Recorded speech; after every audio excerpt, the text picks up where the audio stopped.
తాకట్లో ఉన్న బంగారాన్ని విడిపించి ఆ రోజున మార్కెట్ ధర కట్టి మిగిలిన డబ్బును మీకు అందిస్తుంది కొమ్మూరి గోల్డ్.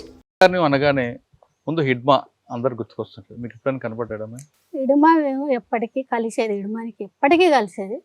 నేను వాటిలో వెళ్ళిన కానుండి ఆయన ఆ కిష్టారం ఏరియాలోనే ఎక్కువ ఉండేది, ఎక్కువ పనిచేసేది. నేను ఎప్పటికీ కలిసేది, నన్ను పిలిచేది, కలిసేది, మాట్లాడేది, మంచిగానే ఉండేది, మంచిగా మాట్లాడేది. జనతా సర్కార్ పట్ల ఆయనకి ఉన్న అభిప్రాయం ఏంటి? ఇక నాకు చాలా అంటే జనంలో వచ్చేది ఏంటి, ఎట్లాంటి మార్పులు తీసుకురావాలి, జనం ఏం కోరుతున్నారు, ఇక తను తిరిగేటప్పుడు జనంలో వస్తాయి అప్పుడప్పుడు అక్కడక్కడ, ఎక్కడ ఒక చోట చెరువు పోయాలని, ఇంకెక్కడ ఒక చోట బావి అవసరం ఉంది, వాళ్ళకు నీటి అవసరం ఉంది, ఇట్లాంటివి తనకు గుర్తుకొచ్చినాయి. తనకు ఇక కనపడ్డాయని కూడా నన్ను పిలిచి అక్కడ ఇది చెయ్యాలి, ఇట్లా చెయ్యాలి, నువ్వు ఆ జనంతో మాట్లాడాలి, నువ్వు వాడికి పోవాలని కూడా మంచిగా చెప్పేది, పంపేది కూడా. ఆయన చెప్పేటట్టు నేను కూడా పోయేది. పార్టీకి సంబంధించింది చాలా పెద్ద పెద్ద వాళ్ళందరితో మీరు పరిచయాలు ఉన్నాయి. ముఖ్యంగా మల్లోజు వేణుగోపాల్ గారు, అదేవిధంగా మన ముప్పాల గణప లక్ష్మణరావు గారు, వీళ్ళందరిలో ఎవరు మీకు బాగా ఇష్టం? మీరు కట్టుకుని సుదర్శన్ చూశారు, లక్ష్మణరావు గారిని చూశారు, చాలా పెద్ద పెద్ద నాయకులందరూ చూశారు. అందరితో అంటే కట్టుకుని సుదర్శన్ అంటే మీకు తండ్రి లాంటి అని చెప్పారు కాబట్టి మిగతా వాళ్ళలో ఎవరు మీకు బాగా ఇష్టం? నేను ఏ నాయకుని చిన్నోడు గొప్పగా నేను చూడలేదు. నాతో మాట్లాడే టైంలో అందరు నాతో మంచిగానే మాట్లాడేది. ఎవరెవరు మాట్లాడారు మీకు? నాతో ఇప్పుడు వచ్చిన దేవ్జీ గారు మాట్లాడేది, గణేష్ ఉయికే మాట్లాడేది, మన గాజరాల గణేష్ అన్న మాట్లాడేది, తర్వాత వేణుగోపాల్ మాట్లాడేది. వేణుగోపాల్ ప్రత్యేకంగా ఆ సన్న ఉండేది ఎక్కువ. మా ఉత్తర బస్తాల్లో కనుక నేను ఎక్కువ ఆయనతో కలిసింది లేదు. అయితే నేను అటు జనతా సర్కార్ మీటింగ్ అని వెళ్తే ఒక 2 సార్లు అట్లా కలిసిండు, కానీ ఎక్కువ ఆయనతో కూర్చొని మాట్లాడింది లేదు.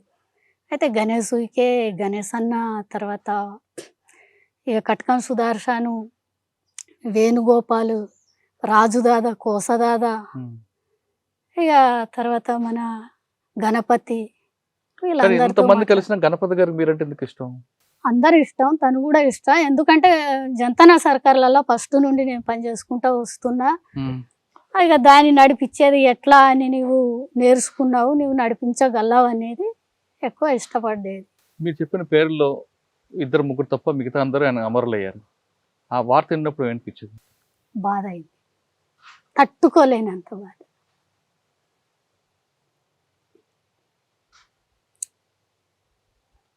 మీకు పెళ్లి చేసిన కటకం సుదర్శన్ చెప్పినప్పుడు చాలా రోజు బాధపడ్డా.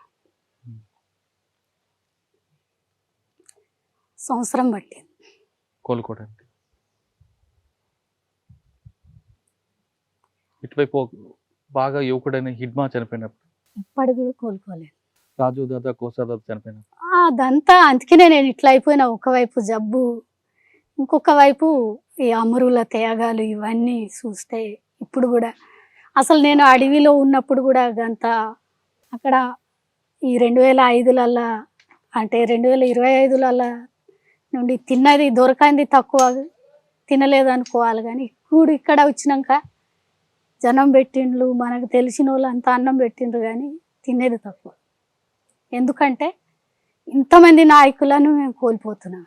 మీరందరూ రక్త సంబంధం కన్నా వర్గ సంబంధం గొప్పదని వెళ్ళారు. అవును. అవునా? అవును. కానీ ఆ వర్గానికి దూరం అవుతున్నప్పుడు ఏమనిపించింది? అది బాధ ఉంటుందన్న. నేను వచ్చేటప్పుడు నేను అసలే ఏ రోజు కూడా నేను బయటికి పోతా, ఇంటికి పోతా, ఇట్లా బతుకుతానని ఊహించలేదు కూడా. నేను ఇప్పుడే చెప్పాను కదా, మా కుటుంబం కూడా నన్ను ఒత్తిడి చేయలేదు ఏ రోజు కూడా. నీవు ఏ నమ్మకంతో పోయినావో ఆ నమ్మకంతో జనం కోసం పనిచేయి అని చెప్పిండు. అదే ఆ ప్రకారం నేను కూడా ఉన్నా. మళ్ళీ నేను తెలంగాణకి బదిలీ అయ్యి వచ్చాను, నేను ఇటు ట్రాన్స్ఫర్ అయ్యి వచ్చాను. అప్పటికే నాకు హెల్త్ బాగులేదు, నడవటానికి ఇబ్బంది, నేను నడవాలన్నా కూడా చాలా ఇబ్బంది, వెప్పని తీసుకోవటానికి కానీ ఇవన్నీ తీసుకోవటం కానీ ఇబ్బంది. ఇక్కడికి వచ్చేసరికి జ్వరం అని నేను ఎప్పటికీ జ్వరం మందులే తినేది, కానీ నాకు లివర్ ప్రాబ్లం వచ్చిందని తెలియదు.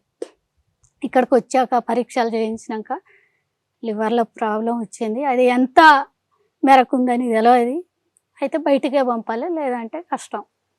అనేసరికి అప్పుడు ఇక్కడ కమిటీ నువ్వే ఆలోచించు ఇక్కడ తుపాకీ ఈ ఎప్పుడు పరిస్థితి పట్టుకున్నారమ్మా ఈ సంవత్సరంలో? నేను 2012లో పట్టుకున్నా నేర్చుకున్నారా? ఉమ్. పట్టుకోవడం నేర్చుకున్నారా? నేర్చుకున్నా. ఎవరి మీద కాల్చారు? ఎవరి మీద కాదు, మేము అప్పుడు కర్రెగుట్ట నుండి పశ్చిమ బస్తర్ పోయిన టైంలో అక్కడ ఏకేపోటి శవాన్ని ఉండే నాకు. అక్కడ పశ్చిమ బస్తర్ ఫస్ట్ దాడి జరిగినప్పుడు నాకు ఏం అర్థం కాలే. ఓ పెద్ద అవి ఇక తుప్పలు ఉన్నాయి కనుక ఎక్కడి నుండి ఎవరు కాల్స్తున్నారు అనేది కూడా తెలియదు. నేను లాస్ట్ బయటకు వచ్చాను. చనిపోయింది అనుకున్నారు చాలామంది. ఆ తర్వాత ఇక లొల్లి చేసేసరికి ఇటు అన్నోళ్ళు ఉన్నారు, ఇటు పోలీసు వాళ్ళు ఉన్నారని అట్లా వచ్చేసాను. తర్వాత సెకండ్ మేము జూలై 8 తారీఖున 26వ తారీఖు నాడు మేము మళ్ళీ దక్షిణకి వచ్చేటప్పుడు మా మీద దాడి జరిగింది. అప్పుడు నేను ఇక అక్కడ ఎక్కువ మేము ఫైరింగ్ చేయలేదు, 3-4 తూటాలు ఫైరింగ్ చేసి వెనక్కి వచ్చేసాం అంతే. అడవిలో మీకు బాగా గుర్తుండిపోయిన సంఘటన ఇంకోటి ఉంది, మామిడి చెట్లు నాటడం. అదే ఆ ఫలాలు కూడా మీరు తినడం. ఒకసారి ఆ సంఘటన చెప్పండి. మామిడి చెట్లు అంటే మేము 2007 దానికంట ముందు పార్టీ కూడా తీసుకున్నది. ప్రత్యేకంగా మేము తీసుకున్నది 2007 డివిజన్ సర్కార్ నిర్మాణం అయింది జూన్లో. 3 ఏరే జంతన సర్కారు, కిస్టారం, జగురుగుండ, పామేడు, ఈ 3 ఏరే జంతన సర్కార్లు నిర్మాణం అయినాక జిల్లా జంతన సర్కార్ నిర్మాణం అయింది. అప్పుడు మేము ఒక తీర్మానం చేసాం, చెట్లు మొక్కలు ఎక్కువ ఏవేవి తక్కువ ఉన్నాయి అవి నాటుకోవాలనేది. అట్లా మామిడి మొక్కలు ఎక్కువ నాటుకున్నాం మేము, నాటాలని చెప్పాము. అవి తోటలు కానీ తోటలుగా పెద్ద తోటలుగా కాకుండా, పెద్ద తోటలు వేయాలంటేనేమో దానికి చాలా కావాలి, నీళ్ళు కావాలి, ఇవన్నీ కావాలి కనుక అవి కొన్ని మన ఇక ప్రభుత్వం దగ్గర తెచ్చే నరసాలలో దొరికేటివి కూడా ఉండేది. వాళ్ళతో మాట్లాడి వాళ్ళతోటి కూడా తెప్పించి మీరు ఎట్లనో వంచారు కనుక జనానికి మేమే వంచుతాం తెచ్చియండి అంటే వాళ్ళు ఎక్కడన్నా దింపేస్తే అక్కడ నుండి మేము తీసుకొచ్చి అక్కడ ఉన్నాయి తీసుకురండి అంటే వాళ్ళు ఊరు కూడా నాటిళ్ళు. కొన్ని మేము బడ్జెట్ ఇచ్చి మేమే మొక్కలు తెచ్చి సపరేట్గా పెట్టాము. తోటలుగా పెట్టాలని కూడా కొన్ని చోట్ల పెట్టాము, కానీ ఆఖరికి అక్కడ వాటికి నీళ్ళు కావాలి, కంచె ఇట్లాంటివి ఎప్పటికీ చూడాలి. అవి నిర్బంధంతో మేము అక్కడ చూడలేకపోతే అవి మొత్తం పోయినాయి, తోటలుగా పెట్టినాయి. మిగతా జనం పెట్టినవి ఉన్నాయి. ఇక మొట్టమొదటిసారి నేను ఇప్పుడు ఇందాక చెప్పిన దుబ్బు మరకలలో ఉన్న చెట్లు, చెరువు కట్ట మీద ఉన్న చెట్లు సొంతంగా నేను నాటుకున్నాయి. అక్కడ కొబ్బరి మొక్కలు ఉన్నాయి, ఇదివరకు కాయవలసింది, ఖాతకు రావాల్సింది. అవి మామిడికాయలు అయితే కాసినాయి. నేను అట్లా పోతా ఉంటే ఆ ఊరక్కలు, అమ్మ నీవు ఈ చెట్లు నాటావు కదా, ఏ రోజు ఈ పండు తినలేదని గింత ఒక బుట్టలో తెచ్చి వద్దన్నా కూడా ఆ బుట్ట నా చేతిలో పెట్టాను. చగ్గాం ఆ అడవిలో పోయి ఉంటేను వాళ్ళు వెనక వచ్చి ఆ ఒక బుట్టల అన్నం, తర్వాత మామిడి పండ్లు, ఇక వాళ్ళ దగ్గర ఏదేదో ఉంటాయి అవన్నీ ఇంకొక బుట్టలో పెట్టి వెనక తెచ్చి ఇచ్చిండ్రు.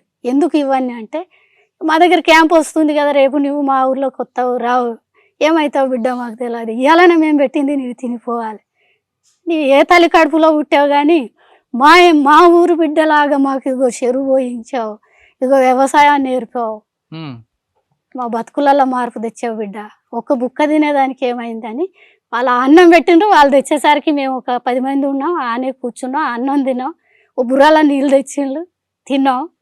ఇక వాళ్ళ ఆఖరికి లాల్సలం చేసి ఓ 2-3 మహిళలు ఓ అమ్మలాగా, వాటిని ఎప్పటికీ నేను అమ్మని పిలిచేది, వాళ్ళ బిడ్డని పిలిచే, వాళ్ళు ఏడ్చుకుంటే వెళ్ళిపోయింది. నీవు ఇప్పుడు మా ఈయలతోటి లాస్ట్ సోనీని మేము చూడము, సోని మమ్మల్ని చూడదు, చెప్పలేం బిడ్డ అని ఏడ్చుకుంటే వెళ్ళిపోయిండు. మేము వచ్చేసాం. మళ్ళీ ఒక రోజు 12 గంటలకి క్యాంప్ వచ్చింది అక్కడ. కదమ్మా, ఒకప్పుడు ప్రేమతో అన్నం పెట్టే వాళ్ళందరూ కూడా క్రమేపీ భయంతో పెట్టాల్సిన పరిస్థితి ఎందుకు వచ్చింది? భయం లేదన్నయ్య, అక్కడ చాలా మంది ఇదే చెప్తున్నారు, భయంతో పెట్టిండ్లు అంటారు, కానీ భయం కాదు, అది భయం పుట్టించింది ప్రభుత్వమే. భయం అంటే ఇప్పుడు కూడా చాలా మందిని మొన్నటిదాకా అన్ని క్యాంపులు ఉన్నా ఇమాల్ని కాపాడింది ఎవరు? ప్రజలే కదా. అంతసేపు అన్ని క్యాంపులు ఉన్నా కూడా ఇడుమాల్ని దొరకబట్టలేదే అక్కడ.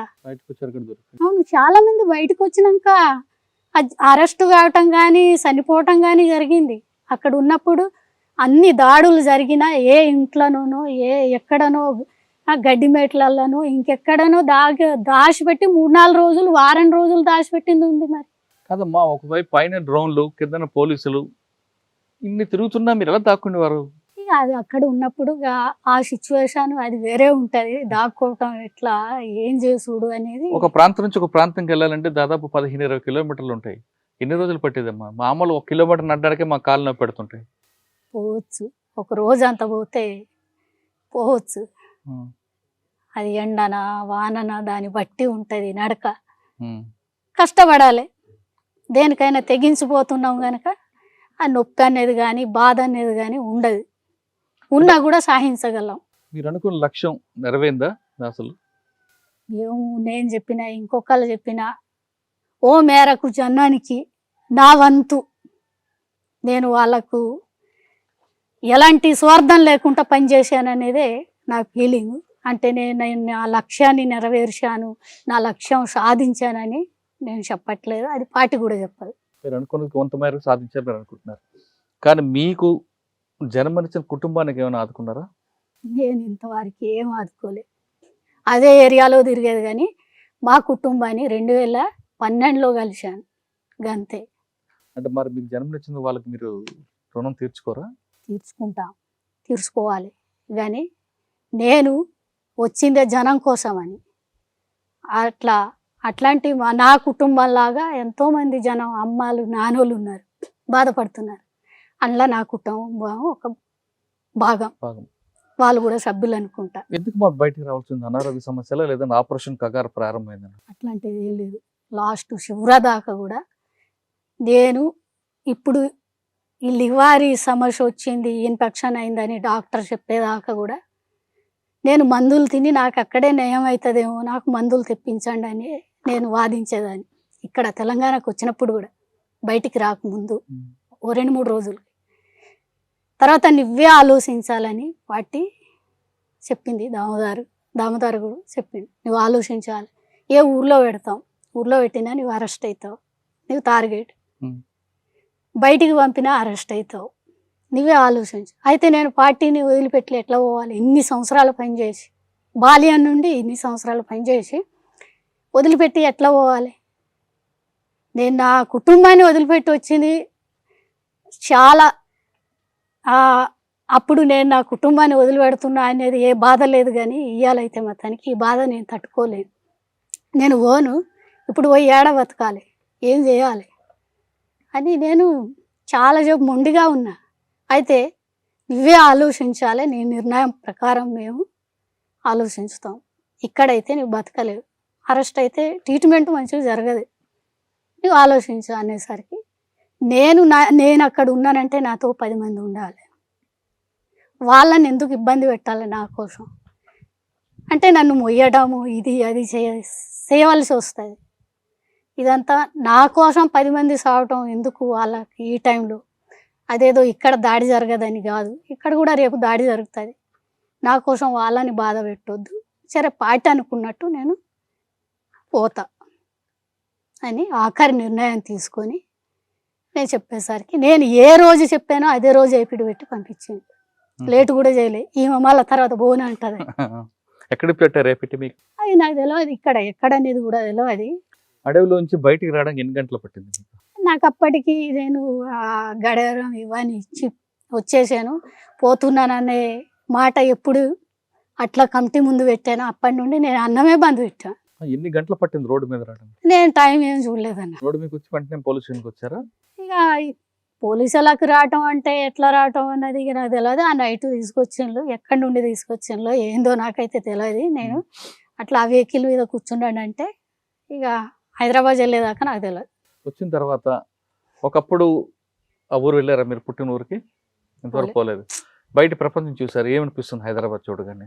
హైదరాబాద్ నేను ఇంటికాడ ఉన్నప్పుడు కూడా చూశాను 2-3 సార్లు. అవునా? హాస్పిటల్ కానీ ఇంటికాడ ఉన్నప్పుడే, పార్టీకి వెళ్ళినప్పుడు కాదు, ఇంటికాడ ఉన్నప్పుడు. అప్పటికి మార్పు వచ్చిందా? మార్పు ఉంది, మార్పు లేదని మనం చెప్పాము. సమాజంలో కొన్ని మార్పులు వచ్చినాయి, మార్పులు ఉన్నాయి. కాకపోతే ఇంకా పేదవాళ్ళు కూడా ఉన్నారు దాంట్లో. అది ఇప్పుడు ఉంటారు కాదమ్మా. పార్టీ ప్రజలు దూరం అవడానికి ముఖ్యంగా వాళ్ళు ఎంచుకున్న లైన్ అనేది కరెక్ట్ కాదు, అది ఎప్పుడుదో లైన్, ఇప్పుడు ఇంకా అదే ఉంటున్నారు కాబట్టి దూరం పెరిగింది అంటారు. మీరేమంటారు? నేను అది ఇప్పటిదాకా పై కమిటీ వాళ్ళు చెప్తున్నారు, నేను దాంట్లో పోలేదు, నేను చెప్పను కూడా. అది నా పరిధి కాదు, నా జంతన్ సర్కార్ పరిధి కనుక నేను ఇది చెప్తా కానీ గడిపోదు. సరే, చివరిగా చెప్పండి, జంతన్ సర్కార్లో మహిళలందరికీ ఒక దగ్గర తీసుకొచ్చి వాళ్ళు రాజకీయ చైతన్యం కల్పించడం కానీ వాళ్ళ కాళ్ళ మీద వాళ్ళు నిలబడ్డ విధంగా తయారు చేశారు. ఇప్పుడు బయటకు వచ్చిన తర్వాత అదే కార్యక్రమం చేపడతారా, లేదు మీ ఆరోగ్యం అంతా జాగ్రత్త తీసుకొని అమ్మా నాన్నకి చంద్రతో పాటు హాయిగా ఉంటారు? నేను హాయిగా ఉండాలని ఏ రోజు కూడా అనుకోలేదు. నాకు ఎంత చేతనవుతుందో అంతా మళ్ళీ ఆ ప్రజల దగ్గర పోయి పని చేయాలనుకుంటున్నా. నేను ఇప్పటికీ కూడా వాళ్ళకి ఏ సమస్య ఉంది, ఎంత మేరకు నేను చేయగలను, ఒక్క ఊరికి చేయగలనా లేకుంటే ఒక 10 ఊర్లకు చేయగలనా, ఏ పని చేయగలను కదా, ఇప్పుడున్న ప్రాంతంలో కూడా చేయొచ్చు కదా. ఏ ప్రాంతంలో అయినా చేస్తా కానీ ఇక నాకు అక్కడే పోయి చేయాలనుకుంటున్నా. నాకు అంటే క్యాంపులు ఉంటుండగా కూడా, క్యాంపులు ఉన్నా నేనేమన్నా తుపాకు పట్టుకొని పోతాను అక్కడ, ఇప్పుడు మాట్లాడతా అంతే. దానికి ఇక మళ్ళీ క్యాంప్ ఏంటి, ఇంకొకటి ఏంటి, క్యాంపే అయితే ఇక భారత ప్రభుత్వమే రమ్మని పిలిచింది కదా, మళ్ళీ ఇంకా క్యాంప్ ఎందుకు, క్యాంప్ ఉండని. అంటే మీరు తిరిగిన ప్రాంతాలన్నీ చూడాలనుకుంటున్నారు, వాళ్ళతో మాట్లాడాలనిపిస్తుంది, చూడాలనిపిస్తుంది. నా కుటుంబాన్ని ఇప్పుడు చూస్తానా రేపు చూస్తానా అని లేదు కానీ జనాన్ని చూడాలని అయితే మొత్తానికి ఉంది. ఎన్ని సంవత్సరాలు అమ్మ అక్కడ ఉంటారు మీరు? నేను 20 సంవత్సరాలు పని చేస్తున్నాను. క్షేము 2004 అక్టోబర్లో పోయినా, మళ్ళీ 2025 అక్టోబర్లో వచ్చా. రక్త సంబంధం కన్నా వర్గ సంబంధం గొప్పది అంటున్నారు గంగా అలియాస్ సోని. 20 సంవత్సరాల పాటు దండకారులు ఉన్నాను, ఆదివాసుల అభిమానం కోరుకున్నాను, బయటకు వచ్చాను, తన ఆరోగ్య సమస్యలు బాగుంటే మరొకసారి అక్కడికి వెళ్ళి వాళ్ళతోనే పనిచేసి వాళ్ళతోనే తిరగాలన్నది ఆమె కోరిక. ఇది ఈ వారం గంగతో అలియాస్ సోనితో ఎక్సలెంట్ ఇంటర్వ్యూ. వచ్చే వారం మరొక ఇష్టం మళ్ళీ కలుద్దాం. అంత నమస్తే, నమస్తే. మన కోరిక నెరవేరాలని కోరుకుందాం. I dreams, this police diaries is something very, very valuable towards that. I must really appreciate Murali, your insights. I dreams founder and CEO చిన్న వాసుదేవ్ రెడ్డి గారితో మురళీధర్ క్రైమ్ స్టోరీస్ చాలా ఫేమస్ అయిపోయినాయి. Gautam Savan garu and something else. Good. Well done. I congratulate him for doing so well, and I congratulate him his boss also. So well.